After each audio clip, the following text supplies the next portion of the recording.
Halo semua, kembali ke Metodologi. Di video kali ini saya akan sharing ya mengenai tips G2 ketika teman-teman menembak WiFi Starlink. Jadi kita tuh kan kalau pakai Starlink itu bisa pakai LAN adapter ya. Untuk Starlink ini versi yang 2 ya, Gen 2 adapter. Nah, kita harus bypass atau kita beli Starlink adapter yang seperti ini kan, dan lalu kita bypass di Starlinknya. Nah, namun alat LAN adapter ini banyak yang KW ya, dan juga sering bermasalah. Jadi solusinya kami itu tembak langsung dari router Mikrotik WiFi-nya, kami tembak langsung ke WiFi di Starlink. Nah, di video kali ini kami mau share ya yang perlu teman-teman perhatikan ketika teman-teman nembak WiFi Starlink. Di sini kami ada router. Ini ada router, ada dua ya WiFi-nya. Satu yang 2,4, satu yang 5 GHz. Nah, ini menggunakan HAP AC2 ya.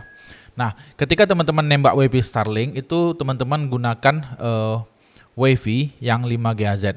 Jadi jangan yang 2,4 GHz-nya. Jadi jangan yang 2,4, tapi teman-teman tembak pakai yang 5 GHz. Nah, di sini ada masalah di mana di settingan dari Starlink itu kita tidak bisa menentukan frekuensi WiFi 5 GHz-nya.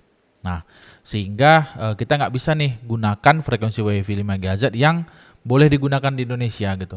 Jadi kalau di Indonesia itu kan ada yang 5758 gitu. Indonesia yang ini 5758. Nah, sementara WiFi Starlink itu menggunakan frekuensi 5180. Otomatis kalau kita ganti country-nya ke Indonesia itu tidak bisa connect.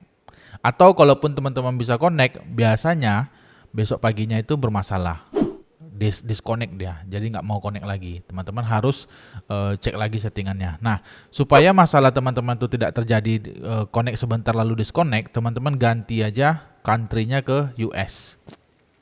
Nah, kalau kita pakai country US, kita bisa pakai frekuensi 5180. Nah, ini sebenarnya agak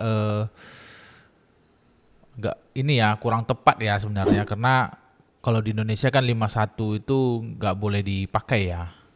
Untuk di gratisan tuh nggak boleh gitu. Jadi kita harus pakai 5758 sebenarnya frekuensinya. Nah, tapi karena di Starlink itu tidak ada settingan untuk mengganti frekuensi WiFi-nya, itu menjadi masalah. Nah, jadi kalau teman-teman yang menggunakan WiFi Starlink, teman-teman tuh tembak WiFi-nya, teman-teman ganti aja country-nya ke US. Nah, mungkin ke depannya nanti update software dari Starlink bisa kita ganti ya frekuensi WiFi-nya. Namun untuk sampai dengan hari ini saya belum ada lihat ya konfigurasi untuk menentukan frekuensi WiFi di modem Starlink-nya. Jadi mau nggak mau kita harus ngikutin frekuensi yang ada di modemnya, dan itu kita mau nggak mau harus set country dari WiFi interface Mikrotik kita yang kita gunakan untuk nembak WiFi menggunakan country dari US supaya bisa menggunakan frekuensi yang sama dengan yang di modem Starlink. Oke guys, demikian video kita mengenai tip G2 ya menembak WiFi Starlink. Semoga bermanfaat. Sampai ketemu lagi.